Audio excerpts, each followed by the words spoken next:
Well, there's peace for Peter, and there's word. Tell everybody for the not to judge. Yeah. Read a little further and you find it there. Yeah. Judge the tree about a fruit it bear. Yeah. Brother Peter was a witness. For my Lord. Brother Peter was a witness. For my Lord. Well, I need another witness. For my Lord. Well, I need another witness. For my Lord. The U.S. prison system is the largest in the world. The U.S. is 5% of the world's population, holding 25% of the world's prisoners. China, who has a population 4 times greater than that of the U.S., has about 600,000 fewer prisoners, and the number of Black and Latino men alone in state and federal prisons is over 800,000 persons larger than the entire prison population of Russia. From 1985 to 1995, the prison population increased to double the number added to the prison rolls in the previous 60 years combined. Mass incarceration is not about maintaining law and order or keeping society safe. It is about managing society's undesirables and surplus populations. It is linked to neoliberal capitalism, in which the economy has been increasingly polarized and more sections of the population have been rendered superfluous to the normal productive process. And rather than having a government that fulfills its obligations to the poor, it funnels them through complex social engineering into the prison system. Politically, the capitalist class has done this with the consent of large sections of the middle class, the quote middle class, who is convinced that the strict policing of poor communities of oppressed nationalities is necessary for their safety and security, and that it is necessary to rid society of its quote dangerous elements, when in fact, it is the capitalist system itself that creates the conditions for the danger to begin with. The use of prison labor is also not a new phenomenon. It has been a key part of the U.S. penal system since the end of slavery, with convict leasing being the principal mechanism. Nowadays, private as well as state prisons utilize prison labor, as it offers the opportunity for corporations and states to drive down labor costs and circumvent unionization. Prisoners have wrapped software for Microsoft, produced electronic menu boards for McDonald's, and stitched lingerie for Victoria's Secret. Prisoners wrap Starbucks holiday copies and Nintendo games. They stitch together military clothing, manufacture office furniture, electronic products, and components for high-tech military-grade weapon systems. They're agricultural workers, and they do disaster relief. Meanwhile, bills are written by lobbyists who have financial ties to state and private prisons, which guarantee that more money is taken out of what is owed to the prisoners to pay for, quote, room and board. These practices, however, have not gone unchallenged by incarcerated workers who continue to bear the brunt of these injustices, and that brings us to our next story. On January 15th, 2018, in the spirit of Martin Luther King Day, prisoners in over a dozen prisons in the state of Florida launched Operation Push, a protracted prison labor strike in which organizers say will cripple the Florida prison system and force the governor to address the abuse, exploitation, and dehumanizing conditions inside the state's prisons. For no less than a month, prisoners will refuse to work in the kitchen, the laundry, on farms, in maintenance, or in other jobs which the prisons need to function. They will also boycott products and services, forego phone calls in the canteen, and engage in nonviolent disruptions to the prison economy. A manifesto written by the strike organizers has a clause which states that the goal is to force the governor to take the plight of the prisoners into account. Otherwise, the state will have to contract outside companies to cook, clean, and maintain the prison, which they cannot afford. So there are 3 demands of the strike. The first demand is to end prison slavery. And slavery here is not hyperbolic. Prisoners want to be compensated with more money for their labor, not with gain time or time off of their sentences, which according to organizers is minimal time off anyway. Prisoners want a fair wage, which would allow them to support themselves inside and also let them save money in preparation for their release. According to documents obtained by the Prison Policy Initiative, Florida prisoners earn between $0 to $50 per month depending on the type of work. Most of the jobs related to the prison's basic function are unpaid. Quote, industry jobs like growing food pay 20 to 55 cents per day. Prisoners are also sent to work without pay on the outside as well, including for government agencies and nonprofits, and are also sent to work jobs that are extremely dangerous. Prisoners, not just in Florida, but all around the U.S., are being tapped as a workforce to handle natural disasters such as cleaning up after Hurricane Irma or fighting forest fires in California. Prisoners who are also immigrants, primarily from Latin America and the Caribbean, are forced to work for free and upon release are immediately deported. That's the first demand. So the second demand is an end to the exceedingly high canteen prices. For those unfamiliar, a canteen is where prisoners purchase hygiene products. Food to supplement their already inadequate meals and other necessary items like toothbrushes, toothpaste, all that other stuff. The prisons intentionally gouge the prices of goods to make a profit, and the demand is that prisons sell the goods at market value.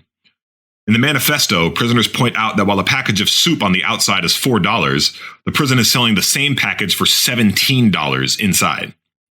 Canteens in Florida prisons are contracted and operated out to a corporation called the Keefe Group, whom, after an acquisition by another commissary corporation known as Trinity Services Group, are expected to reach annual revenues of nearly $900 million. The third demand is for parole incentives for people facing life sentences and or with release dates far in the future, which could help drive people into rehabilitative and education programs that are required for parole. So, since even before the strike began, prisoners have already been faced with retaliation and collective punishment. Entire sections of various prisons have been placed on lockdown. There's been reports of prolonged confinement. Many strikers have been placed in solitary, and some have been hit with new charges, such as this case with longtime prison activist Kevin Rashid Johnson, who was charged with inciting or attempting to incite a riot 5 days before the strike began.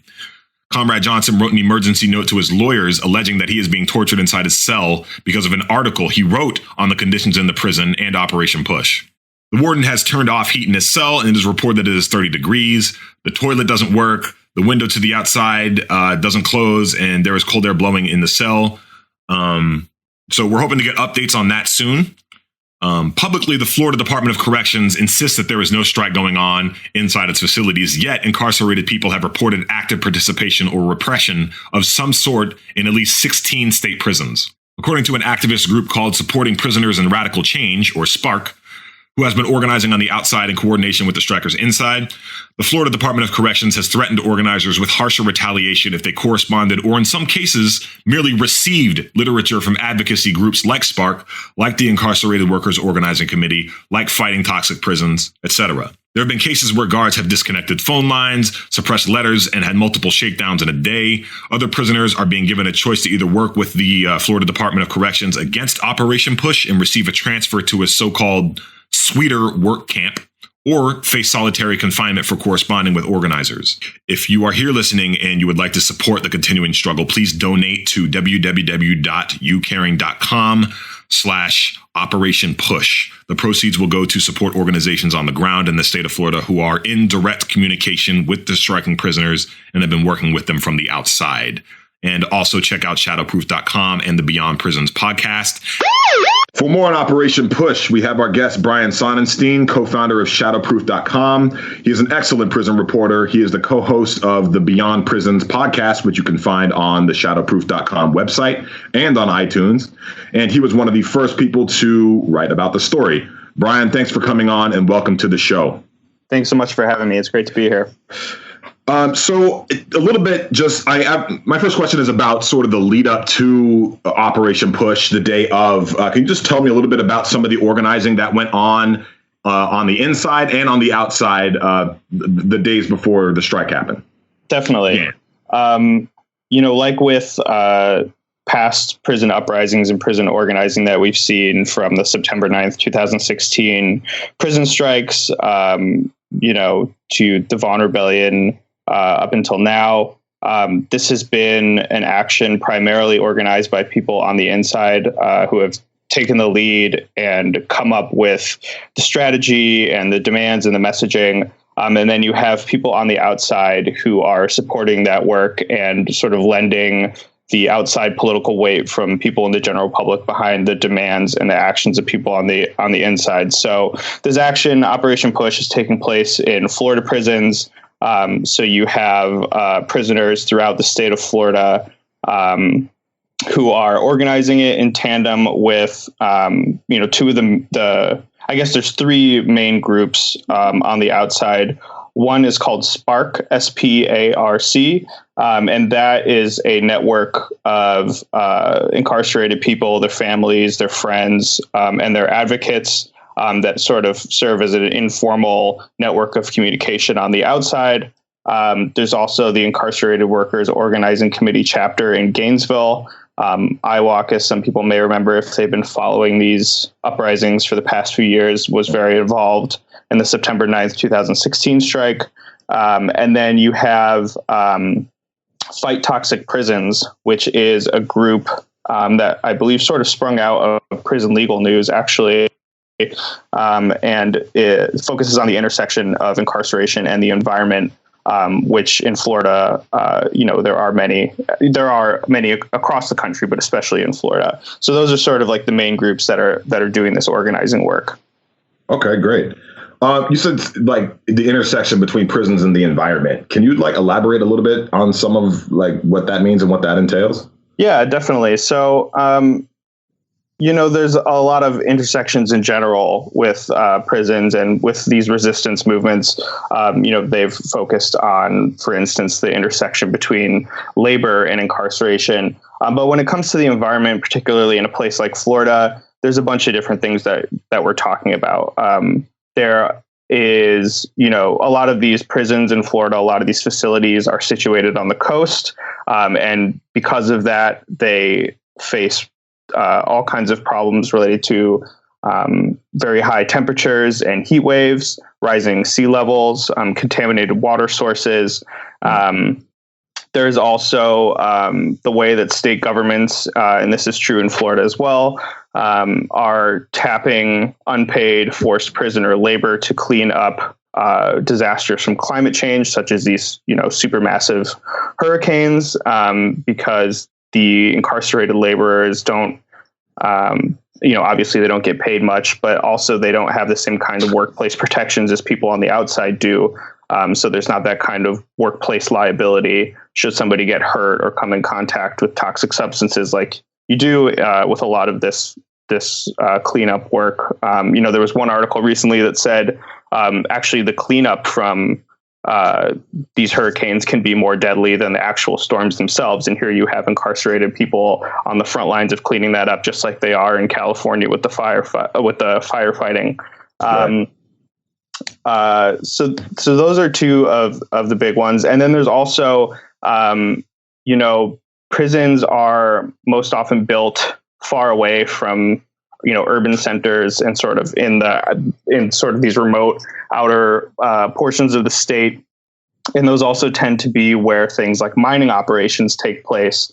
And so a lot of the sort of the pollution and the environmental impact of those mining operations, the number one group of people who are impacted by it can be incarcerated people. So in northern Florida, for example, they've been planning this phosphate mine, and Fight Toxic Prisons has been very active there and engaging the incarcerated people in the area to oppose it by writing legislators and sort of highlighting the impact that it can have on the health of the people that live there.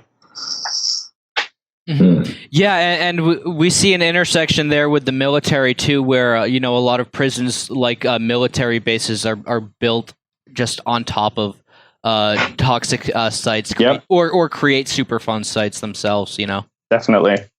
Definitely, yeah. I mean, including like the treatment of water coming out of the prison and things like that, and polluting surrounding, water sources or land. That is also something that we see for sure. Also, too, another intersection with the labor. Like some of these,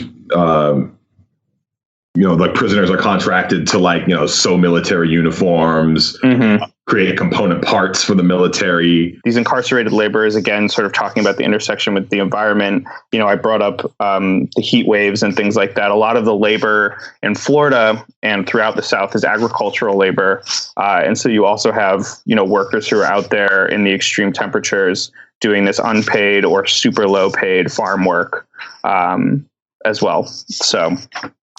Yeah, and you mentioned, the conditions that they face during hurricanes. Could you just elaborate on that, specifically speaking to reports from Beaumont in this past hurricane season? Yeah, I mean, just in general, there's not a lot of planning or concern given to what's going to happen with incarcerated people when the rest of the state is being evacuated. It's kind of I won't even say it's like a low priority. I would say it's not even really considered at all.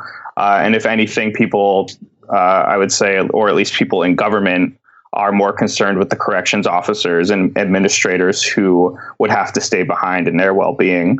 But for the most part, you have prisoners who are locked down in place, or they're maybe transferred to another facility not too far away. But for the most part, they are locked down. You have prisons that have, they lose electricity, they lose access to water, there's flooding. Again, when you have these kinds of storms where there's a lot of water and then you have a lot of heat afterwards, you get mold. And I know that in Florida, in the prisons, mold in the air vents, has been a big issue as well. So yeah, I mean, for the most part, the prisoners are left to shelter in place. And these prisons are not very well built. They're especially not built to weather these storms. Or to deal, they might have backup generators and things like that. But we've heard not just in Florida, and not just around storms, but like in South Carolina, for instance, at McCormick Prison, you have prisons that lose access to potable water for weeks, and the prisoners are given like a small, sort of Dixie cup of water a day, and maybe some like milk or juice. And again, like you're working, it's not like you're just. I think people have this idea that the prisoners just kind of like sit around seven days a week, and do nothing. Yeah. Like they don't have that much, but that's not the case. They have to go, they work like these, 12, 14-hour shifts in the grueling sun, and they come home and there's not very good food for them, not adequate portions, not very nutritious. And, again, in the case of these storms and in terms of the water, that has been a big issue as well. Mm-hmm. And can you talk a little bit more about the kind of work that prisoners are often forced to do? I mean, almost anything. You have like jobs that are integral to the functioning of the prison itself. So you have working in the commissary, working in the cafeteria, doing laundry, doing janitorial work, anything like that. You also have these sort of manufacturing jobs on the inside where prisoners are making anything from furniture to textiles to electronics. In a lot of cases, they're recycling electronics. Unicor has a very big recycling program that has been determined to be very dangerous to the health of inmates. You have outside of prison labor, I mentioned the farming, but you also have like nonprofits and other state agencies who contract out these inmate workers to perform tasks. I know that recently it was in the news. My friend Mike Elk reported at the Payday Report that he's a great labor reporter. Yeah, Mike's great. They were using prisoner labor to build the sets for Dunkirk. And then you also have, inmates are doing things like call center work, answering telephones and things like that. So pretty much, any form of labor that can be done, instead of outsourcing things to other countries and exploiting labor there, now it's just being insourced. For the most part to prisons, and sort of, destroying wages on the outside at the same time, in that sense. Right. So we know about like corporations like Victoria's Secret or Starbucks and like some of the other, a few others that use prison labor. Can you tell us a little bit more, like if you know of any more like big corporate entities that you know of that are utilizing prison labor? It's hard because I think in a lot of cases, this stuff happens through like third-party contractors. And so you don't have any kind of like labeling, usually it'll just say like made in the United States. A lot of it's industry wide too, like the poultry industry, which is terrible for workers. I mean, workers are routinely maimed, and often this is really bizarre. They're often forced to wear diapers. I mean, like I think 60% of them have reported that, and they're often prisoners. Yeah. So I mean, anything from McDonald's, Walmart, AT&T. I recently saw that Nintendo uses prison labor.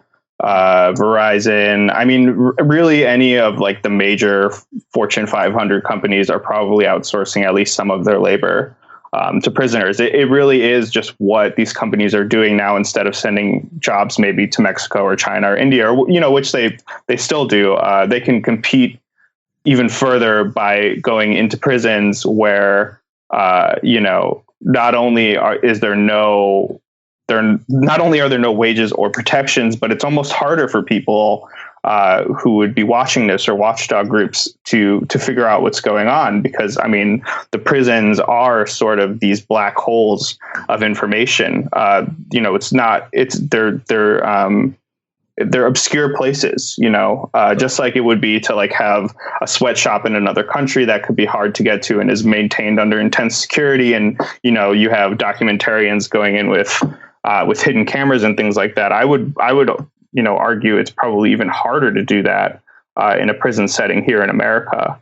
That's, and I also think, too, it sort of gives a different meaning to, well, not a different meaning, but it sort of highlights when they talk about making America great again and bringing the jobs back, like, they're referring to, this. And of course, the reduction of wages on the outside as well. Yeah, absolutely. I mean, I do think that there is the case needs to be made more when we're talking about the fight for 15, the fight for living wages on the outside, ending prison slave labor is a huge component to that, because it contributes to the downward pressure on wages and the loss of jobs on the outside in American communities that are going, inside. And I just want to point out too, like I have heard people say, these are important skills and training opportunities for prisoners for when they eventually get out. And I would say for most of my reporting, that's mostly bullshit. I would say maybe there are some cases where that is true. But I would say for the most part, this isn't training, insofar as being sort of put through the experience of having to work yourself to the bone every day for little to no pay. Like maybe that's the training that you're getting. Character training. Yeah, it's not like the people are not coming out learning how to program or something like that. You know what I mean? Mm-hmm. And it doesn't even matter to a certain degree, because, you say you do get some kind of a training, you get out, you have a felony on your record. Who's going to hire you for the most part? Sad to say. So I would just caution people when they think about prison jobs as sort of like a good thing that contributes to the quality of life for prisoners. That is what the state would very much like you to believe. So, can you tell us a little bit about more, just for the listeners, UNICOR? Yeah. So UNICOR is like the Federal Prison Labor Industries. And basically it is, it's just an organization that federal prisoners work under, making anything from, license plates, like I said, recycling, textiles, furniture. In Florida, they have their state version of UNICOR, which is called PRIDE, which is an acronym that I'm sorry to say I don't remember off the top of my head right now. But it's basically this nonprofit that the prisoners labor under to manufacture these goods.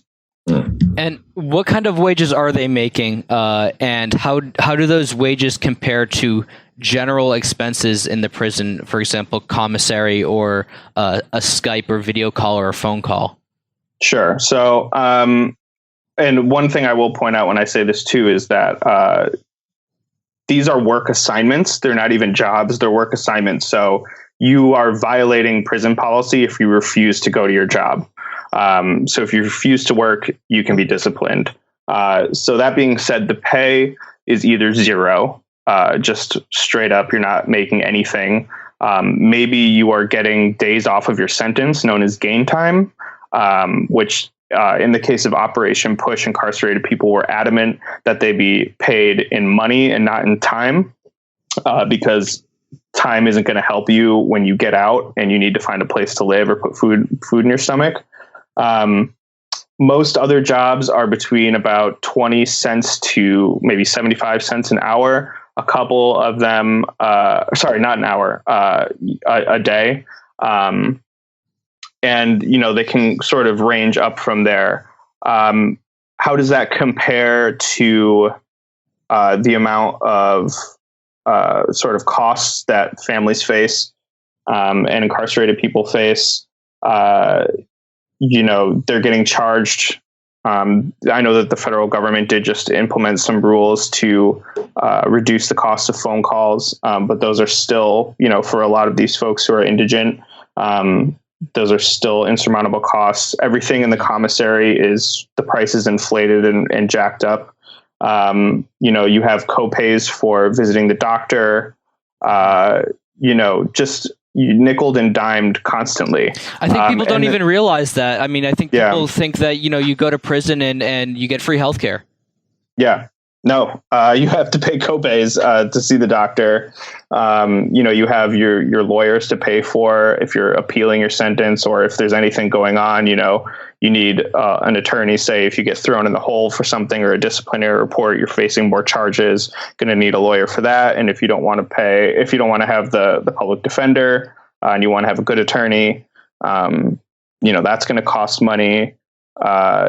Using email costs money. A lot of the things that prisoners need to get by just on a daily basis, from clothing to hygiene products to additional food to supplement the meager food that they're given in the mess hall.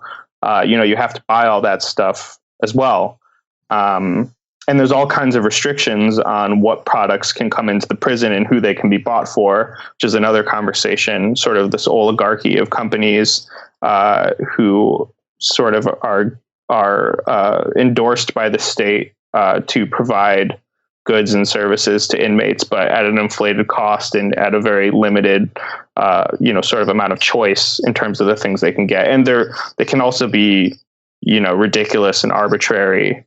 Like you can get, you can't have certain things that are like plastic or like compact discs because they could be made into weapons ostensibly, but you could have like a tuna can, which it's like, that doesn't make any sense. Like if that's really the argument, like I think it really is mostly just about indignities on people and just an extra sort of layer of suffering that's seen as the punishment. Actually, I was reading recently that they're actually starting to do this kind of thing for drug addicts as a part of like probation conditions and whatnot, but explicitly for drug addicts, but also for like other people, maybe like a petty offense or something, and they're getting off with probation and they're getting sent to these work programs that oftentimes are very like dangerous. You could lose a finger. It's not a safe environment, and it's it seems to be what's next after drug addicts. Is it the mentally ill?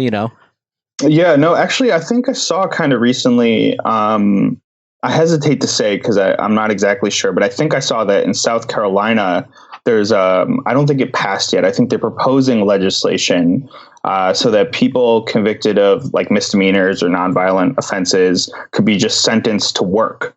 And so basically you have to go to work 8 hours a day. You basically have to work a 40-hour week for, a certain amount of time instead of getting incarcerated. And if you fail to show up or refuse to go to your job, you can be incarcerated. Right. And I mean, in a lot of ways, that's just moving backwards. I mean, that's convict leasing. That's just straight up convict leasing, which was the precursor to the modern prison. So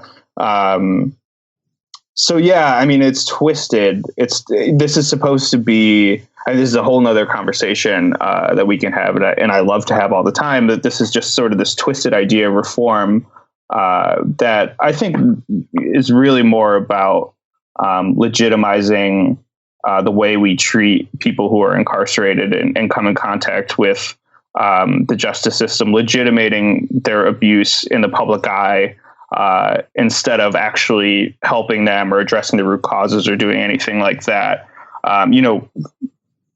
With the example of these work programs, I think it's more about making the public feel good that like society is doing something to help people instead of just locking up, than actually asking the question of like, what do these people need? What are the wants that are not being fulfilled and the needs that are not being met, that are contributing to these situations? Yeah, I mean, why not have them go to school? Why not? They're Right. just or let them work on the outside under some kind of supervision. It's not even a real reform, right? It's just like a way in which we can absolve ourselves from responsibility. Exactly. And it's like, to me, it's like, they're spending all of this money putting people in prison, but not investing money in the communities that, a lot of the people that wind up going to prison come from. Like, how much are they actually investing in schools and rec centers and after school programs? We see like the school to prison pipeline. We see all of these things, and none of these things are being addressed, but they certainly have money for, prolonged incarceration and these work camps. And not only that, sorry, I didn't mean to cut you off, but it's not only that, but like the cost to do these things specifically in prison is much higher than it is to do it on the outside, to provide healthcare, to do education, all of these things. If you want to make the economic argument, which I think, it's enough for me to make sort of a human rights argument. But if you were to make the economic argument, doing this stuff in the setting of incarceration just doesn't make any sense. Like, that money should just go into the community, and those services should be provided under a regime that's not punitive and not carceral. Healthcare specifically, we're talking about substance abuse and addiction. If you want to do it on a cost-effective level, and you want to do it in terms of the effectiveness to the patient, sort of the carceral setting is the very last place that any medical professional will tell you where that should happen. Mm-hmm. Brian, I want to get into a little bit of the day of the strike, the day that it began, and what has sort of been the aftermath and what's sort of going on right now with it. Can you go into that? On the day of, so Operation Push began on January 15th, which was Martin Luther King Jr. Day. Leading up to that, we have come to find out now, because a lot of this information trickles out after the fact, is pretty much like an information delay from the outside to the inside. So we're always learning about things that happened, a few days or weeks beforehand. But leading up to the 15th, when the action was supposed to start, you saw shakedowns of cells, officers coming in and sort of flipping people's cells, trying to find communications or just fuck with them. People getting thrown in solitary confinement, people being sort of coerced to attempt to flip them so that they'd work with corrections officers and hopefully rat on organizers, people who were just suspected of organizing or who had some other beef with corrections officers, that this was now the opportune time to sort of act on that beef and punish them. They were thrown into solitary confinement. So when the 15th came, there were lockdowns at some of the prisons. Visitations were canceled. In some cases, the phone lines, just like the normal prison phone lines, were disconnected so that people on the inside couldn't even call or speak to their family members to let them know that they were okay. So that was sort of what was going on the inside. There was, we've heard that there were some sort of action or retaliation at least 16 state prisons. And then at the same time, we also had demonstrations by people on the outside of some prisons. And then on the day after the first day, there was demonstration at the headquarters of the Florida Department of Corrections. Nice. By that the Dream Defenders participated in that, and that was great. They took over the lobby of the headquarters in Tallahassee for several hours and demanded a meeting with the head, Julie Jones, of the department. And then eventually the cops sort of bum rushed the protest and started ejecting people and arrested one person who's facing, I think, a bunch of charges now. So that was sort of day one. It's hard to sort of get something, especially with an action like this, where we're talking about people refusing work, people refusing services like the commissary or to make phone calls. Those acts and sort of the outcomes of them are a little less visible than in some other organizing efforts. It's a little harder to see how things are going. But from what we understand, there are people who are engaging in Florida. And I have a question for you, Brian, as a reporter. I see stories all the time. I've heard stories many times of inmates facing reprisal for speaking to the media, and I'm just wondering how you navigate that space in the work that you do. Yeah, I mean, I think for the most part, there's a lot of risk involved in speaking to the media. And so I guess as a reporter, my first thing is to always make sure that the person that I'm speaking with understands that risk. And that's not to say that they don't know they're in prison and they don't know that corrections officers are always listening. But it's always good, I think, just to sort of check in with somebody and make sure that they want to do this before they do. And then outside of that, I mean, it's honestly, just doing whatever I can to protect that person, my source, which you would do as a journalist in general, but especially in this situation, in terms of, basically just not being a dumbass and not going out of my way to put somebody in risk by reporting things that maybe I don't need to put out there in terms of how I've gotten in touch with them, who they are, where they are. And I also think, I think most reporters, their primary sources for prison reporting are law enforcement. And so most conversations with somebody on the inside are always taken first and foremost with suspicion and without trust. And there's always this need to sort of say what their case was and why they're in prison and what they did before you talk about whatever it is that the story is actually about. I guess just for me, in terms of Shadowproof in general, the organization that we started and where I do this reporting, it was always just looking at reporting that we absolutely hated and then figuring out how not to do that. So who does Shadowproof absolutely hate? I got to know.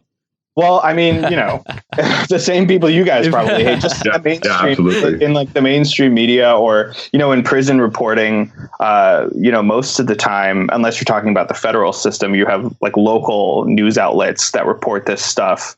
In this really, in my point of view, very outdated and conservative manner, where they're using all kinds of like sort of outdated slang, calling people perps and like cons and like, it sounds like an old timey movie or something like that. The way that prisons are reported.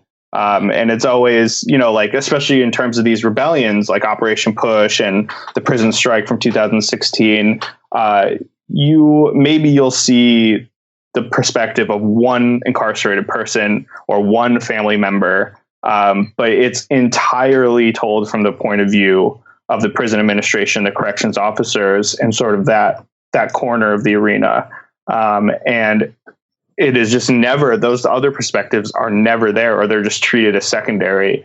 And so I guess just on a basic level for me, it was always about flipping that script and like telling these stories and reporting this from the perspective of the people who are living through it instead of the people who are presiding over it.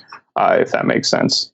Yeah, absolutely. Speaking of, just going back to the issue of reprisals for talking to the media, there have been some cases where there's reprisals for just receiving literature from the outside that has to do with prison and stuff. But like, speaking of, Comrade Kevin Rashid Johnson, for instance, like he has recently faced reprisals over just like writing about the conditions inside the prison. Can you like give us any updates on his condition and what's going on with him? Yeah, so basically the story with Rashid is that, he wrote an article about Operation Push that was published by IWOC, by the Incarcerated Workers Organizing Committee, basically going through the demands that were made by folks in Florida and then offering his own experiences as somebody who is incarcerated in Florida to sort of add to flesh out those demands and make them real so that people could see what life is like. And so these aren't just sort of abstract concepts like getting paid to work and doing this and that. These are very real quality of life issues. And for that, Kevin Rashid was charged with inciting a riot or attempting to incite a riot. I encourage people to check out the article that he wrote that led to this, to just see how absurd it is to call this a incitement to riot. At no point in the article does Rashid call for anybody to do anything. In my own reporting, I asked the Department of Corrections to specify which passages or what phrases or just what was an incitement to riot in the article, and they refused to do so.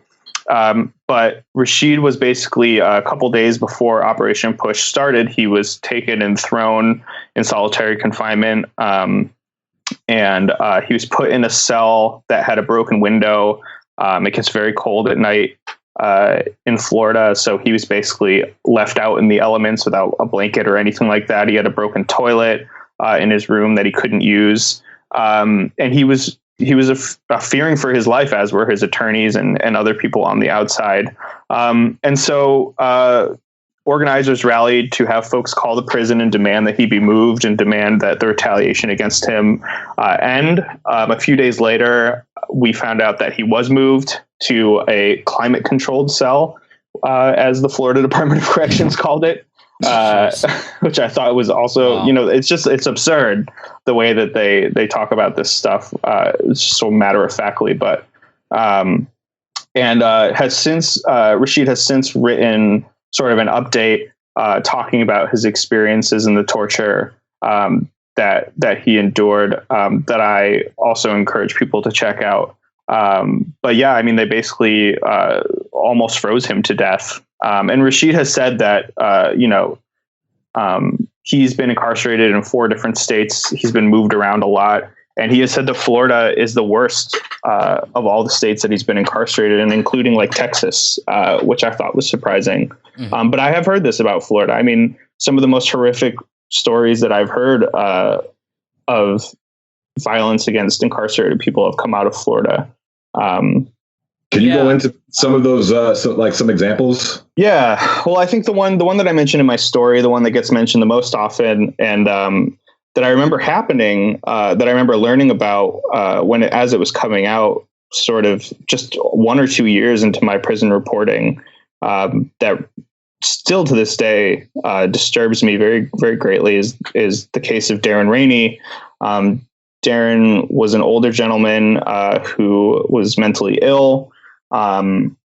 He had done something that had made the guards very angry. And so what they did was they locked him in a special shower where they had rigged the temperature of the water to get about 40 degrees hotter than state regulations allow for showers to get in prisons. And they locked him in there and they just turned on the hot water and they literally burned him to death.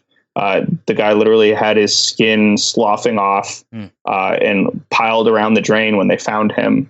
So Darren was basically executed by corrections officers, and then the corrections officers tried to cover it up. And that was also exposed by another incarcerated person who blew the whistle on the whole thing. I believe that gentleman was the one who had to clean up Darren's skin, because again, like, it is the prisoner's jobs to do janitorial work, and that includes cleaning up the blood and skin of people who've been executed by corrections officers.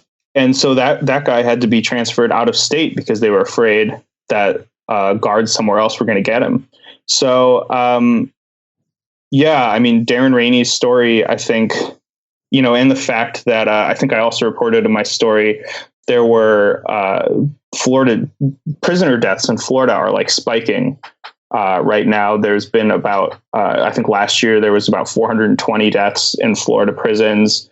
And the comparison that I gave in my article was that that number alone is more than all people who've been, executed under capital punishment in the United States for the past 10 years. Really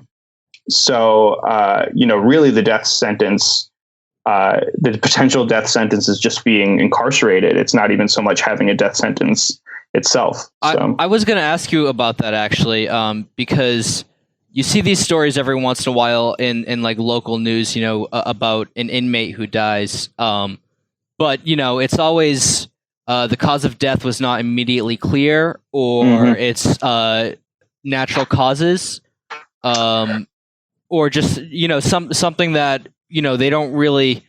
I don't even see reported incidents very, very frequently about brutal deaths or avoidable deaths, like from toxic exposure or something, what have you. So I mean, how frequently do you think that the story's gotten wrong here from your experience speaking with prisoners? I mean, I think even more the question to ask is how often do we find out when somebody dies on the inside? I mean, again, just like it is with the situation about finding out what's happening during these uprisings or really anything else, the prison has it's an authoritarian institution, 100%. I mean, they don't have to tell you anything they don't want to tell you. Even in terms of like somebody like Rashid or somebody else who may be getting punished for organizing, say they didn't actually even do anything. It doesn't matter because the administration can just write, and they know to write whatever disciplinary report they need to write and how they need to write it vaguely enough and specifically enough so that they can carry out the charges and have the paper trail for it. It's all there was an officer indicted this week for doing that exactly, for giving instructions on how to fabricate reports of beatings. Yeah, in prisons, like I would say the first thing is like, how often are you finding out about it, and who are you finding out about it from? If you're finding out about it from other incarcerated people, I would say it's certainly more trustworthy than finding out about it from a prison administration. And, in terms of jails, we're talking about prisons where people have been sentenced, they've been convicted, they've had their trial or accepted a plea deal or whatever. But in terms of pretrial detention in jails, where I've actually done a lot more reporting on healthcare and deaths, you have these situations. It's called released on recognizance, basically. And this is actually interesting to think about around this very deadly flu season that we're having right now. I would be very interested to know if we have any idea how many incarcerated people have died from the flu in jails across this country. And one of the big reasons for that is because the jails will provide sort of the minimum level, if any, medical care they need to until a person is basically about to die. And then they will release them on recognizance, which basically bonds them out so that they can then go to the hospital, and then the county won't have to pay for whatever medical treatment that inmate receives. So while you're in custody, the county, the person who's incarcerating you, the institution that's incarcerating you, is responsible for your medical bills. But they can release you on recognizance when you're at the emergency level, because sending somebody to the emergency room or to an offsite specialist or to get specific treatment can be very expensive. So what they do is they wait until basically it's time to call 911, and then they dump you at the emergency room. And a lot of times that's where people die. And those are not labeled as deaths in custody because you're not in custody. You've been ROR'd. Right. So, there's all of these ways. Also, it should be pointed out that, the data on in custody deaths in jail or police custody in general is very poor. I think only Texas and California have decent accounting of it. Yeah. And again, on the county level, this is an incredibly decentralized system. So it's not even like when we're talking about state prisons, we have like a statewide system. This is every county has a jail, and they're not overseen by one entity, really. Maybe like on a hierarchy sheet they are, but they're not really. They're like their little fiefdoms. And so there is no consistency in reporting or even like mandated reporting across county. You have to go like piecemeal, which is also challenging for this reporting. But yeah, I mean, the information is terrible that we have, but the information that we do have, I mean, I think just 2 years ago, there was a report by the Bureau of Justice Statistics that showed that the number of people dying in jails and prisons in America is rising incredibly fast. And most people who die in jail die within the first 7 days of their incarceration. Right. Yeah, I remember studying the numbers from the Texas Justice Initiative, which is the group that releases in custody, the initiative that releases in custody death numbers in Texas. And it was just so bizarre for me because we had so much discourse around Sandra Bland and these other cases around that time. And I was blown away by the sheer scale of how frequently people were dying before they were even charged with a crime. Yep. Yeah, absolutely. I mean, in my reporting, particularly when it comes to healthcare in jails, where a lot of these jails have outsourced their healthcare to for-profit companies. The most famous one that a lot of people have heard of is Horizon, but there's many of them. One that I've reported on a lot is called Advanced Correctional Healthcare, and is particularly in county jails across the Midwest. It's just the same sort of game that you see with like the phone companies and the commissary. It's just cutting all corners, limiting liability as much as possible, controlling costs for the jail at any cost to the incarcerated person. Just like the level of dehumanization and it's absolutely incredible. And it's like you really have to try really hard to be that evil. Like, I don't know. To me, it's absolutely astonishing. And, like Rashid. And it's so procedurally evil, too. Right. It's absolutely unbelievable. And like, Rashid and all the prison strikers right now in Operation Push, these are heroes we're talking about. These are the vanguard of the struggle right now. Like, this is in the United States. Like, it's really like, people really need to start taking a look and prioritizing what's happening in these prisons, because this is really like where the intersections of labor and capital and the state like are all enhanced severely. And we see that right now with Push. And while we're talking about Rashid and these leaders, I think it's also important to recognize that the leaders and sort of the figures of the September 9th rebellion from 2016 are still being punished, are still in solitary confinement, are still in what's called these bully camps, which are just these prisons and buildings that are particularly violent and vindictive with very, very bad guards. The folks from the Free Alabama movement, which were instrumental in the September strikes, Hannibal Ross' son, Kinetic Justice, they are still in solitary and being punished, for speaking out and for providing, a lot of the intellectual, you mentioned earlier, Joel, I think it was you, Joel, the literature and the role that has played in this. And a lot of that sort of that thinking and that planning, came from incarcerated people who have really, again, just to underscore that these are not like spontaneous out of nowhere things that are disorganized. Like, a lot of thought goes into this from the incarcerated people who are putting their lives on the line to sort of raise awareness and demand better treatment. And those people are still being punished, like 2 years later, almost a year and a half later.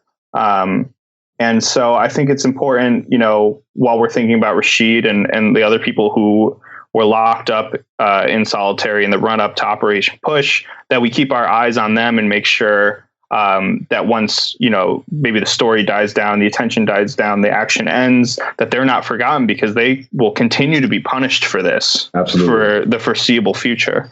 Yeah. And we'll need to keep up the letters. We'll need to keep up the support on the outside. We need to have continued demonstrations and outreach campaigns and whatever we can to do to support them. Absolutely. Definitely. And we need to keep doing what you're doing, which is shining a spotlight in this information black hole. Yeah, definitely. If I had the resources, I really believe that I could staff like a humongous bureau to report on prison issues in this country. It is overwhelming how much there is to call attention to, how much would shock the consciences of most Americans, even those who don't necessarily consider themselves to be like politically radical or liberal or anything, just on a basic human level. We are sort of living on top of this enormous tragedy in our country that's been going on for really decades, centuries at this point, right. That we have so very willfully turned an eye on.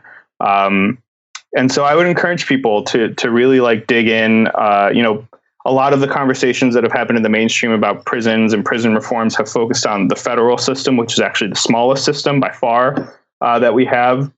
And I always try to tell people, if they want to dig into these issues more, if they want to get involved in them, to look locally, to look to their local county jail, because these things are happening in your community too. It's not just in certain pockets. It's not just in maybe in like urban areas that have particularly bad raps for violence or what have you. This happens everywhere in the country, in every county, in every state prison, in every federal lockup, every immigrant detention center, every mental health lockup that they have. This is extending into the healthcare sector. It's extending into post-release electronic monitoring. I mean, it is a system that goes way beyond in size and scope what you might think it does. And so I would encourage people to look locally for what's happening and uncover those things there. Yeah, it's really quite the panopticon. I was looking at this story about Rikers the other day and how they're viewing everything from just one room, and it's which I mean that story to me, not to completely switch gears, but I have to say, the city has been talking about closing Rikers Island. They've been talking about getting rid, about reforming their justice system, and they're investing a ton of money in building on Rikers Island still. And I would encourage people to be a little critical about what's happening in New York City and about whether the outcome that they're being told they're going to get is really what they're going to get. Because I would not be shocked if we came back in like 2 years and found them building a new jail on Rikers Island. They're actually already talking about building new jails. So, I mean, that's already in the works right now. It's absolutely the hypocrisy and just the back channeling and the promises of reforms on one hand. And, and all this is also happening at the same time that they're still continuing to defund schools. Yep. To just basically drain communities of it's incredible. It's and this idea that it's the building that's the problem, right? That it's the architecture that is the problem. So if we just build these state of the art, Frank Gehry designed super prisons that, I hear people all the time, oh, well, have you seen the prisons in Norway? It's like Norway doesn't have the legacy of white supremacy and racism and like slavery that we have here. It just because you have a nice place for people to go doesn't mean it's going to be the same, or that is even addressing the problem again. And they're not losing any workers from closing Rikers. They're keeping all their employees. The city is. So I think they're hiring more too, aren't they? Yeah. Right. Supplemental wings in the new jail. They're closing Rikers, building more jails, hiring more jail guards, and doing it under the guise of more reform. Technology. Yep, more technology. Right. They're getting more cameras. One, yeah. New kinds of pepper spray, new kinds of tasers. All this shit. So, absolutely. Yeah, and briefly, I just want to mention we haven't gone over it much, but like the amount of like drug smuggling that prison guards do at Rikers and other prisons is just astounding. I mean, and it's not typically like, I mean, sometimes it's things like marijuana, but also it's like things that are like really poison, like synthetic marijuana or PCP, and they're frequently caught smuggling these things in. And one might think a place like Rikers, it would be the hardest place to smuggle stuff in, but it's actually the opposite, it seems. No, I remember, I think it was like maybe like 3 years ago, there was this report from the Inspector General in New York City, and basically they wanted to see how much contraband they could smuggle in, through the metal detectors that they had just installed. I don't know if you're familiar with this story. I actually saw that the officer at the BUI, I forget the agency name, the investigating agency. He was on a panel that I attended. Yeah. Oh, really? Yeah. Oh, that's very cool. Yeah, I mean, they basically the guards just let them through. I think they got literally everything they tried to bring into the prison through, including like there was like one guy who didn't have his badge, but like tried to get through anyway, and they were like, yeah, it's fine, just come on through. And meanwhile, every reform that you will see relating to contraband comes down on incarcerated people and visitors and their families. And it is never, they're talking about doing cell phone jammers and like shooting down drones and shit around prisons, because that's supposed to be the next wave of like of targeting contraband. But in reality, the mass majority of this comes through the guards, like you're saying, and it is an entire economy. I mean, for instance, the cell phones, that a lot of this is targeted around, not just drugs, but the cell phones, because the prisons want to get rid of those, they say publicly. In reality, you have this economy on the inside where the guards can make like $1,000 off of a cell phone. And again, these people, they don't get paid anything. They don't have any money, but like they will save up to get a cell phone because that might be the only way they can consistently keep in touch with somebody on the outside, and not have all their phone calls listened to. Again, like people are not using cell phones to bring drugs into the prison. The drugs were there before the cell phones were there. Like they don't need that. It's an economy for the guards. It's a way for the guards to make more money and then to turn around and stab prisoners in the back if they need to. Yeah. Is there anything that you wanted to raise before we finish this?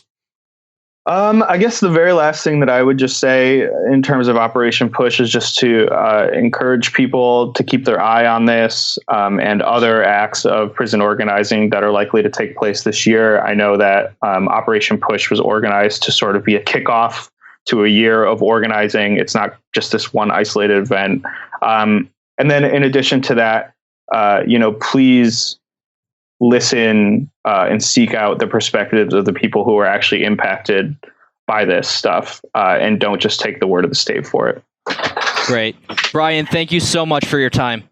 Thank you, guys. Yes, thank you. This was story just simultaneously heartbreaking, heart-wrenching, and inspiring all in one. So thank you so much for doing what you're doing. Thank you. And keep up the great work because, a lot of us other reporters are relying on it for our news, our prison news. So Thank you. Thank you very much. I will. Okay. That was Brian Sonenstein of shadowproof.com. You can follow him on Twitter at @bsonenstein.